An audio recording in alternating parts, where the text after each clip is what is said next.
Bonsoir madame, messieurs, bienvenue sur BF1, la chaîne au cœur de nos défis. Nous sommes lundi, il est 21h, c'est l'heure de votre émission Sport Time, l'émission où on vous dit tout sur l'actualité sportive nationale. Et pour cette émission, comme d'habitude, nous sommes en compagnie de deux invités. Le premier invité que je vais vous présenter, il est bien connu de nos téléspectateurs. Ça faisait quand même quelques temps qu'on ne l'avait pas eu avec nous. C'est Eki Drabo, bonsoir. Bonsoir. Merci d'être avec nous. Oui. Coach formateur à Fougebou. Toujours un plaisir de vous recevoir. Et l'autre invité, vous le connaissez même très bien, il s'agit de Madi Zongo. Bonsoir Madi. Bonsoir Arsène. Je dois dire merci d'être présent ou ça va? Non, c'est moi qui dois te remercier de m'avoir invité. D'accord. Donc merci à Madi Zongo. Également, nous sommes avec un centre de formation, comme vous pouvez le constater avec nous. Ce sont les jeunes de Avenir Football Club. C'est un centre de formation basé à Gonguin. Ils sont accompagnés de leur président Issa Sawadougou et du coach Moustapha Ouedraogo, avec lequel nous allons pouvoir nous entretenir d'ici peu pour avoir de plus amples informations sur cette équipe basée à Gonguin. Il m'a dit, on va ouvrir cette émission avec la liste. Le sélectionneur national Hubert Velud a rendu public la liste des étalons retenus pour affronter le Cap-Vert dans le cadre de la 5e journée des qualifications pour la CAN en Côte d'Ivoire. Pas vraiment de surprise pour cette liste du sélectionneur Hubert Velud.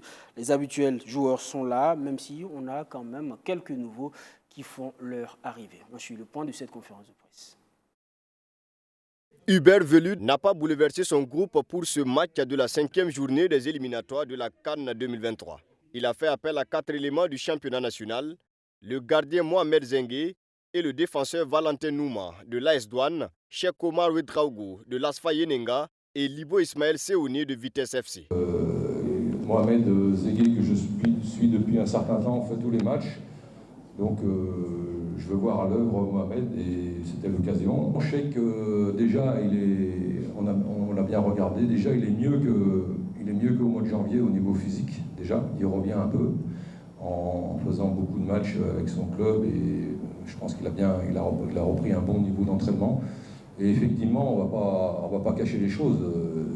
Guébré n'est pas là, donc il est intéressant de trouver un gaucher. L'autre nouveauté est la convocation de Sacha Jordan Bansé de la réserve du Standard de Liège en Belgique.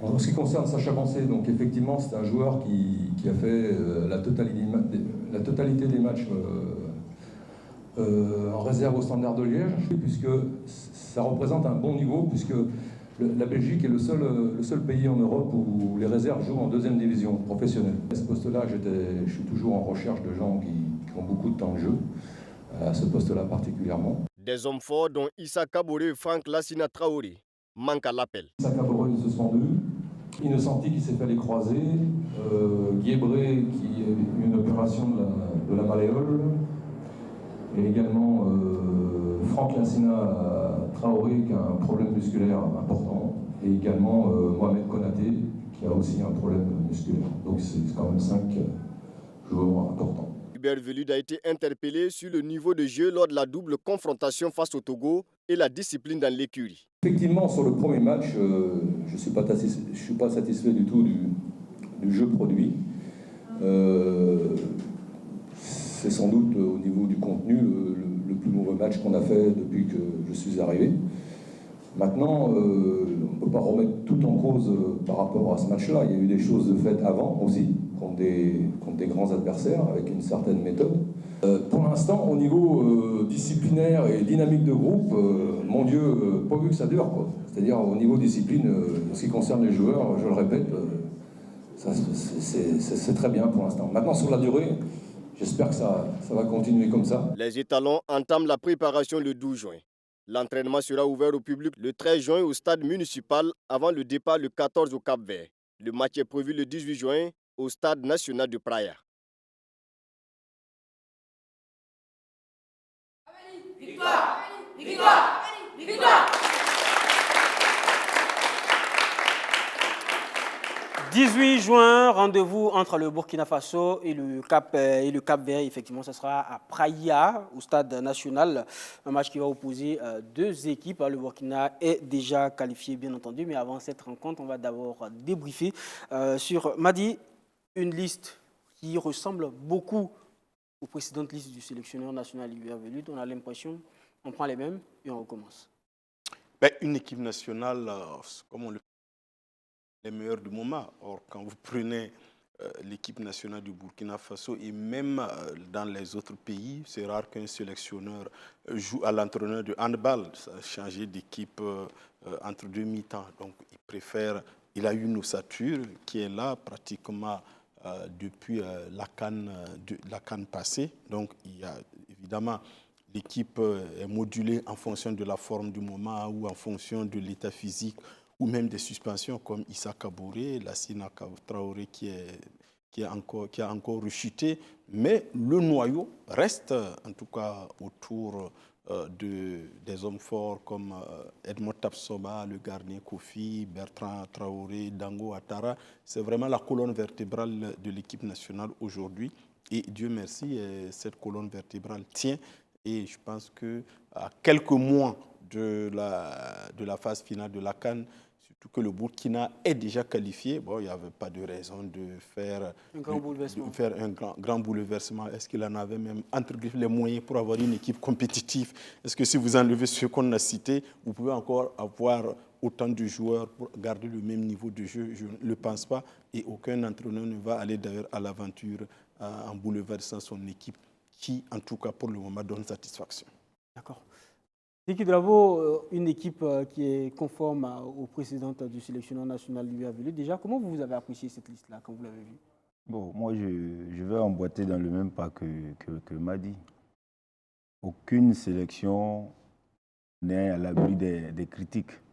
Et l'équipe nationale, ce n'est pas un club. Comme il a dit, c'est les meilleurs du moment qui se retrouvent là-bas. Et en dehors de deux, qui ne sont pas là, je pense qu'il ne peut pas avoir une liste meilleure à celle qu'il a fait. Maintenant, comme on dit, le bon maçon se voit au pied du mur. Ouais. Laissons-le travailler et puis jugeons le résultat. Vous l'avez dit, hein, aucune liste n'est à l'abri des critiques. Et bien sûr, sur cette liste-là, il y en a. Par exemple, certains observateurs trouvent la sélection, par exemple, au niveau des attaquants. On se demande pourquoi on sélectionne un joueur comme Ismaël Séoné et on laisse tomber un joueur comme Michel Batibo, qui est pourtant le deuxième meilleur buteur. On ne le sélectionne pas, on sélectionne le troisième. C'est un peu comme ce que j'ai dit. Il aurait pu sélectionner l'autre et on dira encore pourquoi il n'a pas sélectionné l'autre. Bon, peut-être en ce moment, le critère est beaucoup plus objectif puisque l'un a marqué beaucoup plus de buts. Oui, mais les critères de sélection se font par rapport à quoi? L'entraîneur, d'abord, il y a la performance d'abord. Et ensuite, il y a sa philosophie de jeu. Il veut jouer comment? Avec quel registre il veut jouer? Et s'il observe le joueur, il se rend compte par rapport à sa philosophie de jeu, ça va être difficile. Bon, celui qui pense être prêt tout de suite, par rapport à son style de jeu, il lui donne sa chance. Maintenant, à chacun de saisir sa chance. Voilà. Sinon, aucune liste n'est à l'abri des critiques.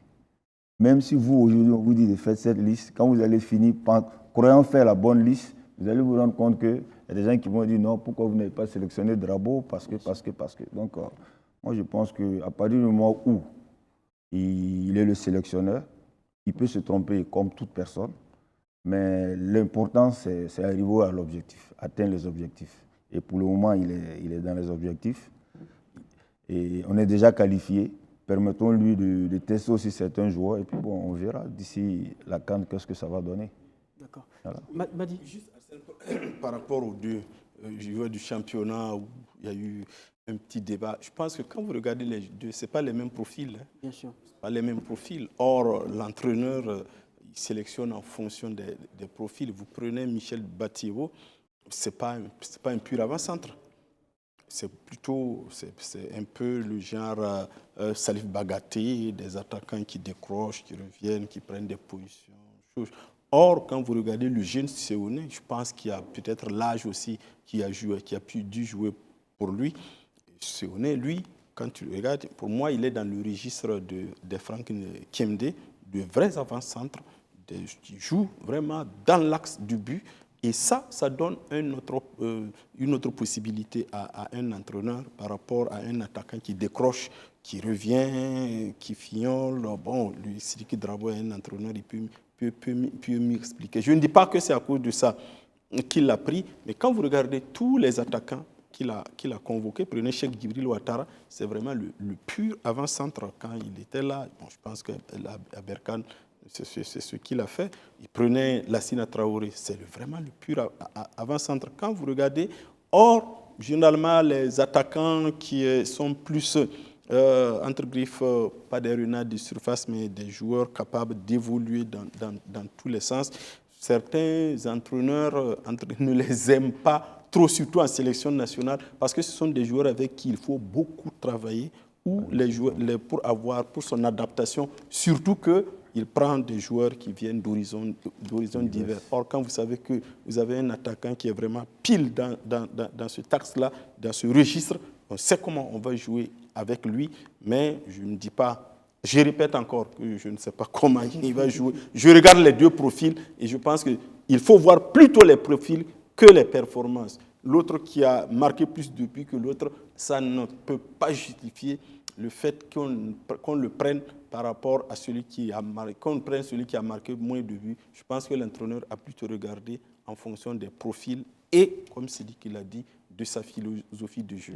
Voilà. Mais pour ceux qui disent aussi que quelque part, quand on regarde la sélection de Séoné, c'est un peu à peu près le même scénario que Zagré l'année dernière qu'on a sélectionné juste parce qu'on avait trouvé un club qui avait besoin, donc on avait besoin de le mettre un peu beaucoup plus en avant. Donc on l'avait sélectionné pour lui permettre de partir aussi. Est-ce que c'est un argument aussi qui tient? Non, ça sera dangereux si on passe sur ce. L'équipe nationale ne peut pas être un faire-valoir pour transférer un joueur. Il ne faut pas que les étalons deviennent une équipe un lieu de ce genre. Si un joueur doit être transféré, il doit être transféré sur la base de ses qualités. Il ne faut pas, ce n'est pas parce qu'on veut le transférer que l'entraîneur va le prendre juste pour mettre son nom sur la liste des étalons et dire à son club, tu vois, on l'a sélectionné en équipe nationale, de le recruter. À mon avis, si c'est sur cette base-là, ça sera extrêmement dangereux pour l'avenir même de cette équipe parce que vous ouvrez la porte à toutes les magouilles. Hein. Voilà, comment on appelle les agents, les parents, les entraîneurs, tout ce que tu veux, vont se mettre à dire « prends mon joueur pour qu'on puisse le transférer ». Non, non, le joueur, on le prend s'il est bon et s'il a le niveau. S'il n'est pas bon, il n'a qu'à bosser en club. Il y a beaucoup de joueurs qui ont été transférés sans passer par une équipe nationale. Donc, franchement, à mon avis, si c'est cet argument-là, c'est raté. Eki Dabo, vous partagez l'avis de Madi. L'année dernière, on a dit ça aussi du cas de Rachid Zagré qui partait du RCK, qui s'est retrouvé du côté de la Suisse. Cette année encore, on dit la même chose sur le cas de Ismaël Séoné de Vitesse. Bon, je reviens encore sur ce que j'ai dit. J'ai dit aucune sélection ne sera à l'abri des critiques. Et je pense que l'équipe nationale, ce n'est pas un club. L'équipe nationale, c'est la vitrine de ce pays-là. Et je pense qu'il y a des critères de sélection. Vous ne pouvez pas vous lever là, matin, et puis vous retrouver en équipe nationale. Sauf. Je dis bien, je pèse mes mots, parce que j'ai vu des nations où il y a des joueurs sans club qui se retrouvent en équipe nationale, qui vont jouer la CAN, et ainsi de suite. Mais quand même, au Burkina, on a quand même assez de jeunes talentueux. Et quand un jeune est sélectionné, moi, je pense qu'il faut accepter et laisser la personne aussi faire ces choses. Montrer son talent, et puis bon, si ça ne va pas, c'est pas la maison de quelqu'un, quand ça ne va pas, ça tourne. Donc quand on vous tend cette perche-là, moi je pense qu'il faut la saisir correctement et démontrer réellement à ceux qui vous ont sélectionné que non, ils ne se sont pas trompés sur vous. Et comme j'ai dit, il peut se tromper. Mais en se trompant, s'il fait des résultats, vos critiques, on laisse de côté. On laisse de côté, puisque quel que soit ce qu'il va faire, c'est pour aboutir à un objectif. Et déjà, moi j'ai dit déjà, il est déjà ces choses qualifiées. Vous voyez, le Burkinabé est très fort dans les critiques. Nous voulons le beurre et l'argent du beurre. On lui demande de se qualifier. Il s'est qualifié. Maintenant, on demande, le jeu n'est pas beau. Oui. Qu'est-ce que nous voulons réellement? Mais il faut qu'on accepte. Dit, on veut le beurre et l'argent du beurre. Est-ce qu'on peut pas gagner de la meilleure des manières? Aujourd'hui, la sélection, l'équipe nationale du Burkina, tout entraîneur, quand on vous confie cette sélection, vous avez obligation de nous qualifier. Ça, c'est d'office. Il s'est qualifié. Maintenant, laissez-le bonifier son équipe. Au fil du temps, d'ici là, quand on verra. D'accord. Voilà. On parle maintenant de la Coupe CAF ce week-end. L'USM Alger a remporté le titre continental devant Young Africans de l'international burkinabé Stéphane Aziz-Ki. Les USMistes se sont imposés 2-1 en Tanzanie avant de perdre 1-0 à domicile face aux Yanga. Les Algériens s'offrent la première Coupe d'Afrique de leur histoire devant un public qui était acquis à leur cause. Voici donc le point de cette victoire des Algériens face aux Tanzaniens lors de la double confrontation en finale de la Coupe CAF. Alors Madi, l'USMA, un premier trophée pour cette équipe d'Algérie qui quand même est l'un des grands clubs algériens, mais qui jusque-là n'avait pas encore gagné de trophée continental. C'est peut-être la porte ouverte maintenant pour d'autres trophées. Oui, je crois que les équipes algériennes, à un moment donné, avaient bénéficié d'un grand soutien de leur État, parce que les gens n'en parlent pas assez. L'État avait décidé de confier les clubs algériens aux grandes sociétés. C'est ça qui faisait que ces équipes-là étaient sponsorisées et avaient de grands moyens. Après, il y a eu des choses qui n'ont pas marché, ils ont plongé, mais ils sont revenus encore parce que je crois que l'État algérien a décidé encore de réinjecter de gros moyens dans ces équipes-là, ce qui fait que la formation a bien donné et ils ont quand même des équipes qui arrivent à s'imposer au niveau continental. Bon, mais cette victoire, pour moi, a un petit goût d'inachevé. C'est vrai, ils sont allés gagner à Dar es Salaam 2-1.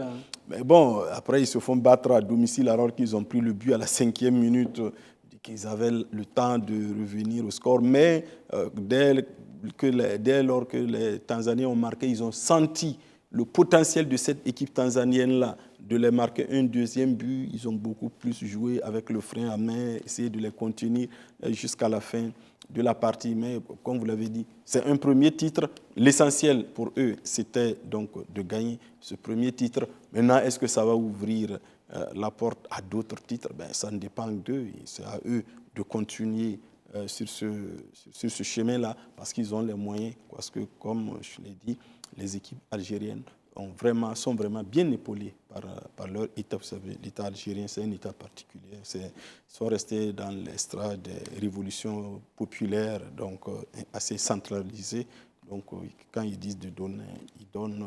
Et ça fait que les grandes entreprises, compte que tu le veux ou non, si on te dit sponsorise tel club, tu vas sponsoriser. Et ça permet au club d'avoir de gros moyens. D'accord. Sidiki Drabo, Stéphane Aziz-Ki, première saison du côté de la Tanzanie, après avoir quitté la SEC Mimosa, il fait quand même un doublé, si on peut le dire, Coupe de Tanzanie, championnat, et une défaite malheureusement en finale. Mais on peut dire que c'est une saison quand même assez réussie pour lui et pour son club. Oui, c'est une saison qui ça a marché pour lui parce que à sa première saison, il termine champion et il prend la coupe. Maintenant, en coupe, je pense que c'est la coupe CAF. Je pense qu'il y a encore le temps. C'est dommage qu'il a perdu cette finale. On aurait voulu qu'il gagne quand même cette coupe. Bon, on aurait pu avoir deux Burkinabés gagner. Non, un Samo, j'ai dit un Samo. On aurait vu quand même revenir avec ce trophée. Samo remporter une coupe, voilà, c'est rare quand même. Surtout que c'est un qui, bon. Avant Aziz-Ki, je ne sais pas s'il y avait des Samo qui avaient déjà remporté des coupes, m'a dit. Ça, il faut chercher dans les méandres de l'histoire. Je ne suis pas sûr que tu vas en trouver. Mais néanmoins, il y a bon. Mais c'est vous dire qu'il faut reconnaître que ces pays dont nous parlons ce soir, l'Algérie, c'est des nations qui n'ont jamais désarmé. Ils sont restés au contact de ces nations européennes-là, essayer d'aller comprendre comment ça se passe chez eux et essayer de venir reproduire ces genres de registres-là chez eux. Aujourd'hui, quand cette équipe remporte cette coupe, c'est pas étonnant. C'est dire que si les autres pays ici mettent au travail, ils sont bien organisés comme ces nations-là, n'importe qui peut remporter cette coupe. Aujourd'hui, les équipes, quand vous prenez presque tous les joueurs, ils ont presque le même niveau. Maintenant, il faut travailler, il faut être organisé, et puis il faut injecter ce qu'on doit injecter, c'est les moyens.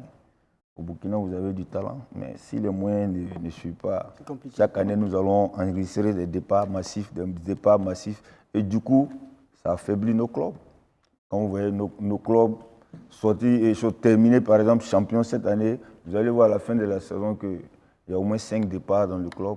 Il faut reprendre encore ces choses, encore tout ce système-là. Mais là, ils sont sur des politiques où ils arrivent à conserver leurs joueurs. Si vous avez remarqué, ça fait au moins 5 ans comme ça. Vous n'enregistrez pas de départs massifs au niveau de ces pays. La Tunisie, l'Algérie, l'Égypte. La Tanzanie aussi, c'est un football qui est de plus en plus attractif. Hein. C'est vrai qu'on a 2 clubs phares, Young Africans qui est champion cette année, mais on a aussi Simba qui a joué la Ligue des Champions. C'est quand même 2 clubs qui attirent beaucoup et c'est la preuve aussi que le football tanzanien est en train d'évoluer. Oui, c'est ce que je suis en train de te dire. Il y a 10 ans, on ne parlait pas de ces équipes-là.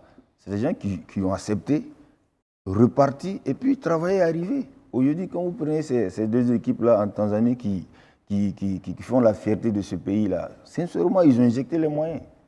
Ils ont injecté les moyens. Tu peux avoir le talent chez toi, mais quand les mesures d'accompagnement ne suivent pas, un matin, ils vont vous dire que je préfère aller chercher ailleurs. Donc, c'est un message fort. On lance quand même à nos responsables de faire tout pour garder ces talents-là au Burkina et les laisser partir au moment où ils doivent partir. Mais si vous avez remarqué, ça va très jeune. Très jeune. Et puis après, ça se retrouve en national. C'est fini, la carrière est finie. Oh, il va faire peut-être une grande carrière. Si vraiment il s'était aguerri avant de partir. Voilà. D'accord. Le championnat national de première division s'est achevé le week-end du 20 mai 2023 avec le sacre de l'AS Douane. Pour les 5 clubs de Bodjo-Lasso, le bilan est jugé plutôt positif. 3 équipes sont dans le top 5 avec une 3e place historique de Vitesse FC. Bilan positif pour les clubs de Bobo qui peuvent faire encore mieux selon Raïm Ouedraogo, le fondateur de Raimo FC qui a terminé à la 4e place. Le bilan de ces équipes de Bodjo-Lasso, c'est avec Soto Justin Dabiré. Avec 50 points plus 7, Vitesse FC a terminé la saison sportive 2022-2023 sur le podium. Les Guépards, qui sont à leur 3e année consécutive dans l'élite, réalisent une performance historique. Le duo Bebeto Zagallo, cette saison, c'est 14 victoires, 8 nuls et 8 défaites en 30 matchs joués. On vient de très très loin. Donc ici on termine aujourd'hui sur le podium, c'est un bilan vraiment très important. Je salue les joueurs, également les Guépards qui ont bel et bien fait aussi leur ADN de jeu par les jeux pour les jeux. Ce n'est pas une grande équipe, mais je cherche à être une grande équipe. Et par la garde de Dieu aussi, on va être une grande équipe. 4e avec 48 points plus 8, Raimo FC a enregistré 13 victoires, 9 nuls et 8 défaites. Le Racing Club de Bodjo-Lasso occupe la 5e place avec 46 points plus 12. L'ASFB, qui a longtemps été dans la zone de relégation, a terminé 11e avec 35 points moins 3.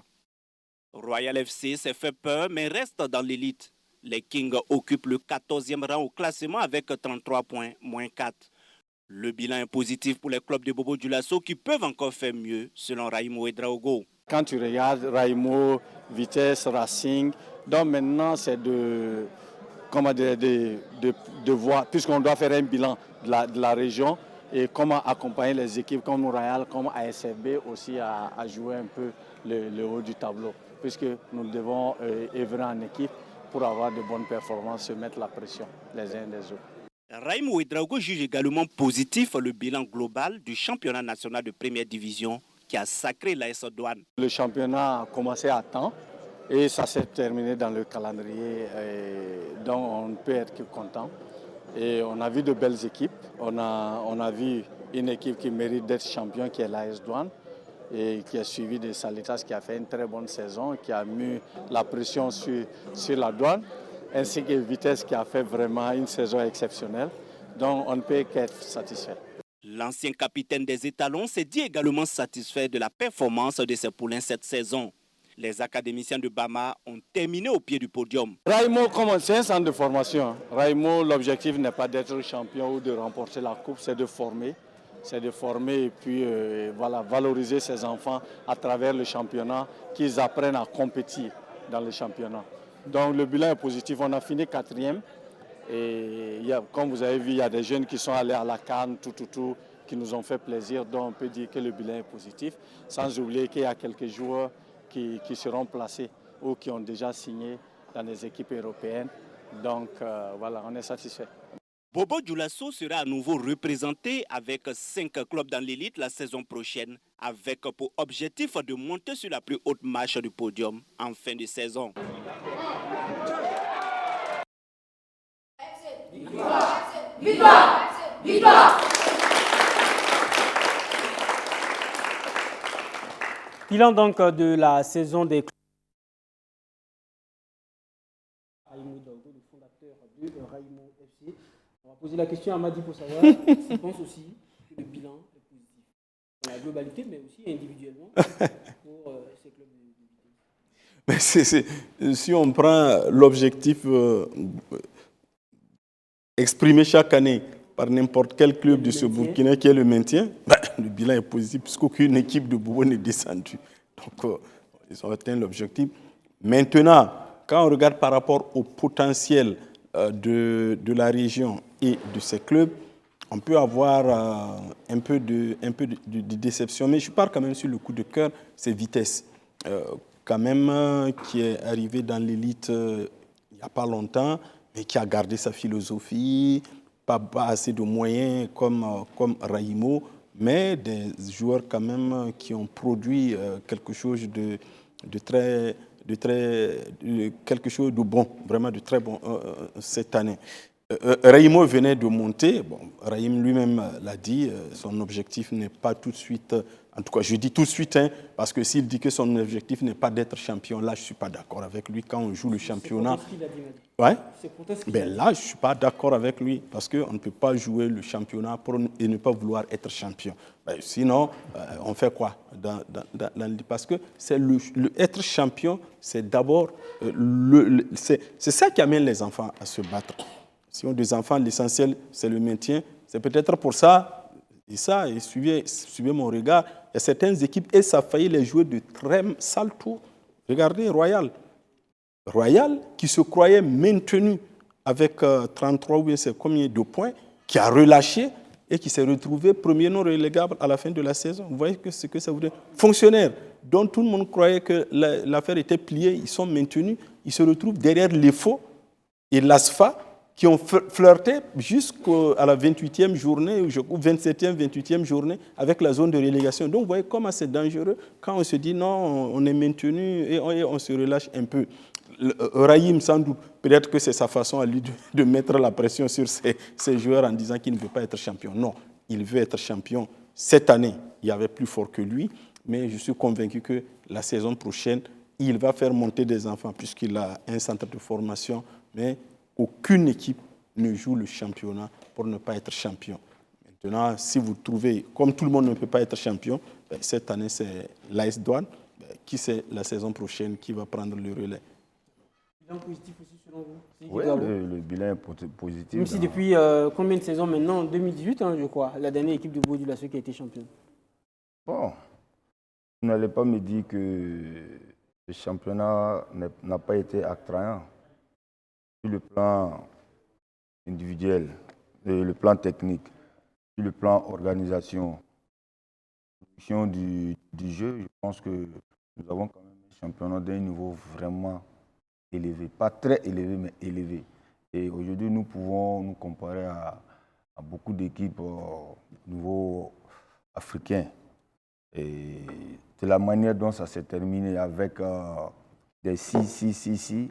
Ça a mis du piment dans ce championnat. Vraiment, ça a été très attrayant. Et moi, je dirais aussi que ça a été vraiment positif. Et revenir à ce que Madi a dit par rapport aux déclarations du président de Raimo, bon, moi, ça m'a laissé un peu un goût amer.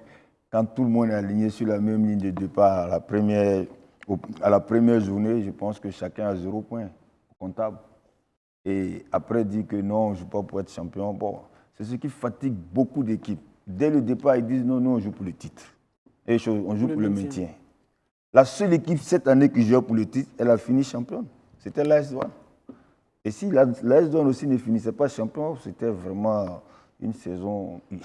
Vraiment, ils avaient dit qu'ils ont passé à côté parce que tout était réuni pour que l'AS Douanes soit champion cette année. Et ils ont terminé champion. Ceux qui ont terminé derrière eux aussi n'ont pas démérité. Ceux qui ont pu se maintenir, je pense que Ils vont tirer les enseignements pour la saison prochaine. Ceux qui sont descendus aussi, bon, ils vont travailler pour revenir la saison prochaine. D'accord. Voilà. On vous emmène maintenant dans l'univers d'une jeune arbitre burkinabé, élu meilleur arbitre de la saison dernière. Awa Il Boudo a continué de faire parler d'elle cette saison encore. Ses performances lui ont valu la reconnaissance de ses pairs. Et aujourd'hui, elle fait partie des meilleurs sifflets du pays, tout genre confondu. Comment est née cette passion et quelles sont ses ambitions? On découvre tout ça dans le reportage qui suit. C'est avec Sandrine Zougoui. C'était rare de me voir avec les camarades filles. J'étais tout le temps avec les camarades garçons. Donc on attachait les chaussettes et on jouait au ballon. Sur la route de l'école, partout, même à la maison. Des ballons en chaussettes au filet, c'est le parcours de la meilleure arbitre de football du moment au Burkina Faso. Awa Il Boudo est une passionnée du football depuis son bas âge. Son rêve était de devenir une internationale footballeuse. Au début, ses parents s'opposaient. Le football n'est pas fait pour les femmes, martelaient ses parents. Et donc, au départ, au lycée, quand on devait aller aux entraînements et tout, c'était du bruit. C'était du bruit parce que la maman trouve que le matin, tu n'es pas là, à midi, tu reviens. C'est vrai qu'on se faisait une certaine force intérieure. Et on venait à midi, au lieu de rester à l'école pour se reposer, on revient, on fait certains travaux parce qu'on sait que ce soir, on a entraînement. Après son baccalauréat, elle quitte Sapone pour Ouagadougou. Toute heureuse, elle pensait réaliser enfin son rêve, mais le destin va en décider autrement. Elle sera séduite par le sifflet. Oh.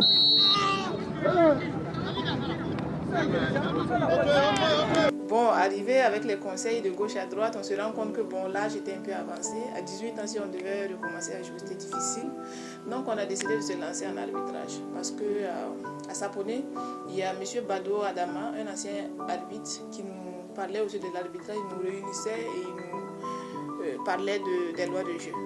Et il faut dire même qu'on a commencé même à gérer les matchs de OSEP en son temps à l'école primaire là, avant de venir à Ouaga, avant d'être arbitre. De ses débuts à la perfection, elle a su s'imposer dans le domaine de l'arbitrage. Aujourd'hui, elle est très épanouie car un gros travail a été abattu.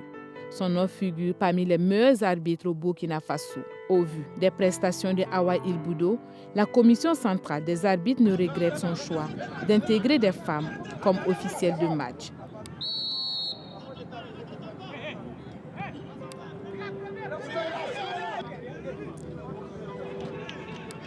Restez concentrés! Restez concentrés, restez dans le match! Voilà! Prestation en tant qu'arbitre, elle n'a pas de problème. Ce que les exigences de l'arbitrage, elle essaie en tout cas un tant soit peu, malgré ça montre à quel point les dames font tout quand même pour être au top. Puisque physiquement c'est un peu difficile pour elles, donc il faut travailler plus pour être au même niveau que les hommes. En tout cas sur ce point, elle fait de son mieux pour être au top. Je pense que c'est une brave dame, comme toutes les arbitres d'ailleurs, parce que pour être arbitre dame et avoir l'occasion et l'opportunité de s'exprimer au niveau international, c'est qu'il faut beaucoup travailler, il faut être dur. Donc c'est une brave dame, c'est une qui travaille beaucoup.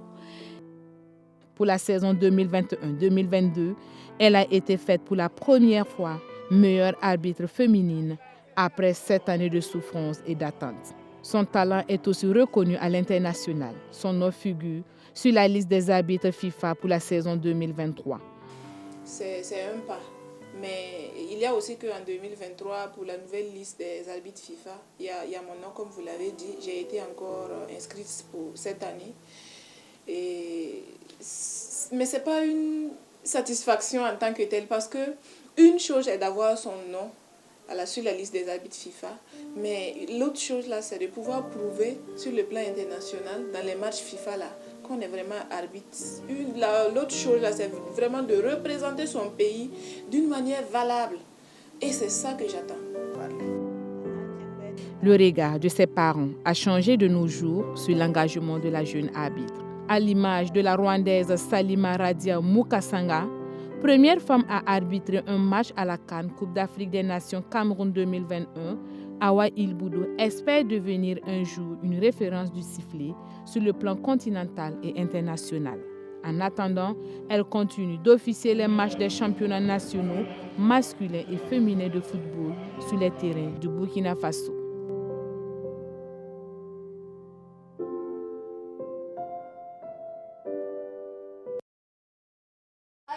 Victoire! Victoire! Victoire! Merci donc aux jeunes de AFC Avenir Football Club, un club de Gonguin. Ils sont passés avec nous pour l'émission ce soir. Ils sont accompagnés par le coach Moustapha Ouetraogo. Bonsoir coach. Merci d'être avec nous. Est-ce que très rapidement vous pouvez présenter AFC? Ok, tout d'abord AFC, et ça signifie Avenir Football Club, et ça a été créé en 2003 par M. Sawadro Issa. Voilà, bon. Genre, on peut citer quelques joueurs qui sont à l'extérieur actuellement. Jean Hussein Bouda, qui a été avec l'équipe nationale. Voilà, avec trois joueurs qui ont joué avec les Italo U13.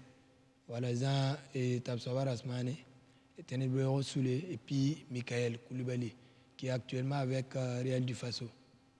D'accord. Et depuis 2003 que vous dites, hein, vous avez remporté des trophées, on suppose? Oui, bien sûr, plusieurs trophées. D'accord. Oui. Beaucoup? Quelques-uns? Bon. Et tout récemment, on a remporté Ligue des Minimes et à Camoïsin. Et puis l'année passée, et on a perdu la finale contre Asfa Yenanga. D'accord. Mais cette année, on pense qu'on va remporter ça. Et comment vous recrutez? Vous avez toutes les catégories, on suppose. Comment vous les recrutez? Ce sont les parents qui les emmènent? Vous allez les chercher vous-même? Oui, et pour intégrer chez nous, ça se passe par test. Voilà. Et après le test, si on voit que tu peux intégrer chez nous, on te prend. Voilà. Si on voit aussi que tu as le niveau, mais tu n'as pas encore l'âge, on essaie de jongler un peu avec toi. Avec le temps, on sait que ça va donner. D'accord. Merci à vous. Vous pouvez donner vous avez des contacts? Et bien sûr, on a des contacts. Ok, allez-y. Et le 70, 45, 78, 72, 57, 82, 67. D'accord. Voilà. Merci beaucoup à vous. D'accord, allez-y, coach, vous voulez apporter? Au fait, dans son exposé, il a dit qu'il recrute des joueurs. Au fait, c'est un centre qui alterne, centre de formation et école de football. D'accord. Parce que ceux qui n'ont pas le niveau ne rentrent pas directement au centre. Ils sont là, ils viennent et on les enseigne le football. Oui, c'est ça. C'est comme ça. Donc, ils alternent école de football et centre de formation. Et les talentueux sont au centre et les moins talentueux, on les forme, ils viennent apprendre. Donc, ils alternent les deux à la fois. D'accord. Merci pour les précisions, coach Zeki Dravo. On a joué les finales de l'USUBF, l'Union des sports scolaires et universitaires du Burkina Faso, et l'affiche a opposé la région de l'Est à la région des Hauts-Bassins, comme l'année dernière. Et cette fois encore, c'est l'équipe de Bobo-Dioulasso qui s'impose en finale pour la deuxième fois d'affilée. Abdou Aziz Saré pour le compte-rendu. Bobo-Dioulasso face à Fadam Gourma pour un remake de la finale de la saison dernière, bis repetita. C'est l'épreuve des tirs au but qui départage les deux équipes après un score vierge à la fin du temps réglementaire. Alors que Fadam Gourma était à un but du succès, après les 3 premiers tirs, le portier de Bobo-Dioulasso arrête les 3 dernières tentatives, offrant la victoire à son équipe. 6 tirs au but à 5 est le score final.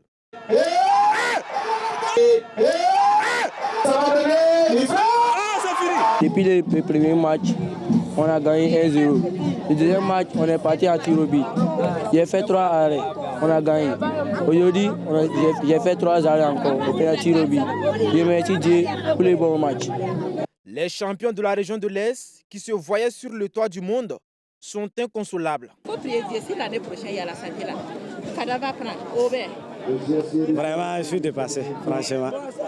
Voilà, bon, on était à 2 points d'avance. Bon. Et les 2 derniers tirés ont manqué de concentration. Et se voyait vraiment déjà voilà, prendre le trophée. Oui, vraiment, on regrette. L'année passée aussi, on a été battu vraiment au tir au but. pas la même équipe en finale à Ziaré. Pour l'entraîneur de la sélection de Bobo Dioulasso, c'est le mental qui a fait la différence. C'est au-delà de l'entraînement, c'est le mental. Voilà. En tout cas, dans notre domaine, c'est vraiment des enfants. Ils sont très jeunes, mais nous avons beaucoup utilisé le mental, la psychologie.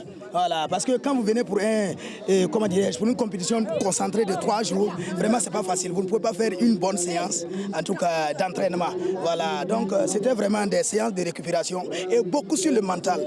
Travailler vraiment sur la psycho, voilà, l'intérieur des têtes des enfants. La simple tenue de ces finales est une victoire que le ministre des Sports attribue aux forces de défense et de sécurité. Et cette victoire, on peut franchement dédier aussi à ceux qui sont en train de se battre sur le front pour que nous, on puisse être ici pour célébrer des victoires, pour avoir de la joie dans nos cœurs. Et c'est très important. Les gens voient notre pays comme un pays à difficulté. Le peuple burkinabé est résilient et on ne baisse pas les bras, on se bat toujours. Et on ira toujours vers la victoire pour montrer que personne ne va nous faire plier. Plus de 3000 sportifs venus de 643 établissements ont pris part aux compétitions de l'Union des sports scolaires et universitaires cette année. Victoire! Victoire! Victoire! Avant la tenue de la deuxième édition du tournoi international de volleyball, il y a eu une conférence de presse des organisateurs pour donner plus de détails sur cette compétition qui se joue à Bobo Dioulasso. Le point de cette conférence de presse est avec Souto Justin Dabiré. 3 pays, le Ghana, le Mali et le Burkina Faso, participent à la deuxième édition du tournoi international de volley-tiv qui va se dérouler en principe du 23 au 28 mai 2023 à Bobo Dioulasso. Selon le président du comité d'organisation, tout est mis en œuvre pour la réussite du TIF 2023. Un volet sécuritaire sur les sites d'hébergement et bien sûr sur le site de la compétition. Voilà. On est accompagné par nos forces de l'ordre et de défense pour que ça se passe au mieux. Et je profite également à rassurer toutes les équipes et tous les invités d'ordre particulier qui arrivent sur Bobo Dioulasso que, en tout cas, les autorités au niveau sécuritaire sont informées et en tout cas font tout pour que tout se passe au mieux. L'objectif majeur pour nous, c'est de pouvoir quand même donner de la compétition d'un certain niveau aux athlètes burkinabés. Vous n'êtes pas sans savoir que pour avoir une telle compétition pour une équipe burkinabé, il faut se déplacer au minimum dans les pays du Maghreb. Parce que dans la sous-région, il n'y a pas une compétition de la même envergure. L'une des innovations majeures de la deuxième édition du tournoi international de volleyball, c'est la participation des équipes féminines. La première finale, c'est l'une des innovations pour cette deuxième édition. La première finale dames, qui a été nommée finale Nyenenga, du fait de l'esprit de cette guerrière burkinabé. Et la deuxième finale, qui est la finale homme, sera dénommée finale étalon. Vraiment pour faire honneur à toutes ces équipes nationales burkinabées qui se battent sur tous les fronts, pour en tout cas faire rayonner le Burkina Faso à tous les horizons, malgré bien sûr les défis qui nous ont été imposés depuis quelques années. Le Burkina Faso va être représenté à cette compétition internationale de volleyball avec 5 équipes, dont 3 masculines et 2 féminines. Les différents matchs vont se dérouler sur le plateau de l'espace Rencontre Jeunesse de Dafra à Bobo Dioulasso. Victoire! Victoire! La LONABé, la Loterie nationale du Burkina, organise la première édition d'une coupe de handball. Et dans cette compétition, l'équipe de la LONABé s'est retrouvée en finale face à l'AS Douane. Les filles de la nationale des Jeux de hasard ne se sont pas faites prier pour s'adjuger le Graal. Madina Sienou. Dans cette finale, les filles de la LONABé sont montées sur le plateau la peur au ventre selon leur entraîneur. Effectivement, nous sommes rentrés dans le match avec un peu de peur au ventre. Les enfants n'ont pas cru, surtout que l'adversaire nous a battus en aller au championnat. C'était un peu difficile pour elles de rentrer dès les premiers essais dans le match. Les premières minutes ont été en faveur des filles de l'AS Douane qui mènent rapidement au score. Face au naufrage annoncé, Boukari Tiendrebego demande un temps mort après le premier quart d'heure pour remobiliser son équipe. C'est un discours de motivation, de remise en confiance et je pense qu'elles ont cru en elles. Le message est passé. Zalissa Kiemde et ses camarades partent à l'assaut des jaunes et bleus. La petite ailière Ineski se met en évidence. L'AS LONABé passe devant et mène 14 buts à 12 à la pause. À la reprise, l'AS Douane revient avec une nouvelle équipe pour tenter de refaire son retard. Elle domine dans le jeu mais pêche dans la finition aux grandes dames de son entraîneur. Il s'est joué dans la tension. Les filles, elles ont manqué de lucidité à un certain moment. On a procédé au changement. Les changements n'ont pas donné. C'est pour ça qu'à la deuxième mi-temps, si vous avez remarqué, on a repris avec une nouvelle équipe qui a montré de belles choses, mais par naïveté, a vendangé toutes ces occasions. Voilà. Donc ce soir, moi je pense que nous, on se remet en cause par rapport à la finition. Voilà. Mais quant à trouver le champ de tir, ça, les filles ont pu avoir l'occasion d'aller au tir. Elles ont réussi en termes de défense. Et ce qui s'est passé, c'est que la Nolabé elle a su concrétiser ces occasions. Voilà. Et donc, nous, on ne peut que les féliciter. L'Onabé ne s'est pas fait prier pour concrétiser ses occasions. Au coup de sifflet final, le tableau affichait 28 buts à 24.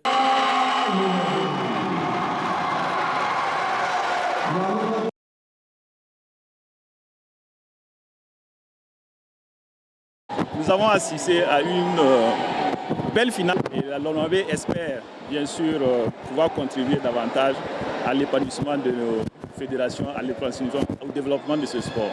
Parce que le directeur général l'a dit, tant que faire se peut, on va toujours soutenir le sport burkinabé.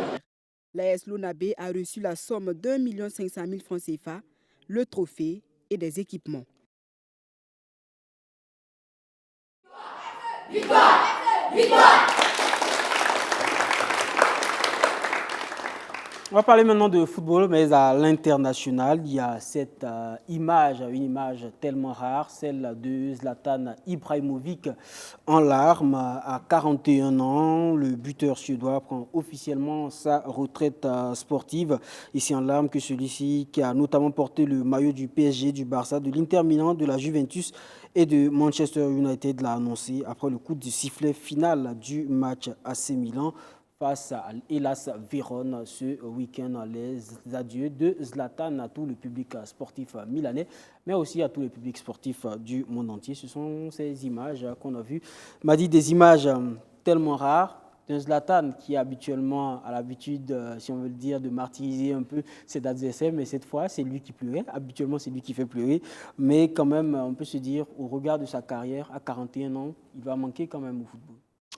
Oui, parce que la fin de carrière, c'est une autre vie. C'est comme une renaissance. Parce que être sur le terrain et au bord du terrain, ce n'est pas la même chose. J'imagine qu'il va se reconstruire, rester dans le milieu du football, ou en tout cas, il va faire... Ce qui est sûr, ça ne sera plus le footballeur qui va courir, et ça, c'est complètement différent. Parce que c'est cette rupture-là qui a amené cette émotion. Et pour un joueur qui a eu la carrière de Zlatan Ibrahimovic, malgré les controverses qu'il a souvent fait naître, on peut dire que le monde du football est en train de perdre, en tout cas, le monde sur le terrain, parce que comme il ne sera plus là, oui, parce que j'imagine qu'il va rester dans le milieu. C'est difficile de quitter le milieu du football ou le milieu du sport d'une façon générale, mais il ne va plus zlataner, comme le disaient les Français, comme quand il était au PSG. Donc il ne va plus zlataner, mais ainsi est fait. Vous savez, les grands joueurs qui partent, il y en a, c'est comme ça le renouvellement des générations. D'accord. Niki Drabo, c'est un joueur immense de par le talent, mais aussi de par la taille. Mais quand on regarde peut-être la seule tache noire de son palmarès, de son vécu, de toute sa carrière, c'est peut-être ce trophée majeur qui manque. Pas de Ligue des Champions, pas de trophée majeur avec son pays, la Suède. Pas de Ballon d'Or non plus. Bon, moi je pense que cette tristesse est marquée aussi, il faut le reconnaître, par de la manière dont on a organisé sa sortie. Il aurait dû partir comme certains joueurs sans bruit. Mais de la manière le Milan AC a organisé sa sortie, il ne pouvait pas ne pas pleurer. Et je pense qu'il mérite parce qu'il faut reconnaître que ça a été un très grand joueur. Il a passé dans pas mal de grandes équipes et partout où il a passé, il a fait ses preuves. Et ces 4 dernières années, je dirais que il est l'homme qui a relancé le Milan AC. Parce qu'au moment où il est arrivé au Milan AC, Milan n'était plus le Milan que nous connaissons. Mais grâce à Ibrahimovic, ces jeunes qui étaient à côté, si vous avez remarqué, il ne pleurait pas seul, il pleurait avec certains joueurs. Oui. Il n'était pas content de le voir partir. Mais le football reste le football et l'homme reste l'homme. À 41 ans, je pense que partir, c'est son corps qui lui dit que ce n'est plus possible. Voilà. Et quand le corps dit que ce n'est plus possible, je pense qu'il faut savoir arrêter. Et il quitte le terrain vraiment avec un goût amer, mais c'est comme ça, il doit accepter. Et nous allons voir comment sera refaire sa vie sur le plan sportif. D'accord, c'est la fin pour Zlatan Ibrahimovic sur les terrains. Ce n'est pas encore la fin pour Karim Benzema sur les terrains, mais c'est la fin de son aventure du côté du Real Madrid. Lors de son passage de 2009 à 2023 chez les Merengues, il a remporté 25 trophées, faisant de lui le joueur le plus titré de l'histoire du club. Parmi ces trophées, 5 Ligues des Champions et pour couronner le tout, un ballon d'or gagné l'année dernière au terme d'une saison phénoménale. Il devrait s'engager avec Al-Ittihad, club de première division saoudienne, qui lui promet notamment un salaire compris entre 100 et 200 millions d'euros l'année. Madi, très rapidement, arrivé sur la pointe des pieds, finalement il quitte le Real 14 saisons plus tard en héros. Non, je crois que ce qu'on peut noter chez Ben, c'est la longévité quand même. Hein, et la patience aussi. Oui, il y a rare de joueurs qui ne sont pas formés dans un club et qui restent aussi longtemps. Généralement, ce sont ceux qu'on appelle les enfants du club qui restent aussi longtemps dans un club. Mais lui, il a été patient. Oui, parce que quand il est arrivé, quand même, il y avait des joueurs, il est arrivé aussi trop jeune. Ça veut dire que le Real a su prendre quand même un joueur qui a accepté son statut d'abord de remplaçant et qui a gagné ensuite les galons de cadre et même de capitaine. Et je pense que ces joueurs avec de telles fidélités, c'est assez rare. Et vraiment, ce qu'il laisse au niveau du Real, bon, il n'y a pas beaucoup de joueurs qui vont pouvoir le faire les années à venir parce que naturellement, les contextes vont changer. Pour son aventure saoudienne entre griffes qui risque de commencer bientôt, ben là, il va pour prendre le pognon. Hein. Les Saoudiens c'est difficile de résister aux sirènes des oui, mais pétrodollars. De toute façon, même s'il est déjà milliardaire actuellement, pour ce qu'il a fait, ben, si on vous dit qu'il y a des pétrodollars à ramasser à 35 ans, il ne faut pas s'en priver puisqu'ils en ont beaucoup. D'accord. Coach ? Bon, moi, je dirais que vraiment cette longévité et puis cette patience, il doit ça à Zidane parce que sincèrement, c'est Zidane qui l'a proposé au Real et il a eu tout l'accompagnement de Zidane pour arriver aujourd'hui là où il est. Bon, il est arrivé à un niveau où, moi je dirais qu'il n'a plus rien encore à prouver au Real. Et pour moi, il va au bon moment. Voilà. Passer ce moment, ça serait un peu difficile pour lui parce que à combien de temps, 35 ans, il est proche de la quarantaine.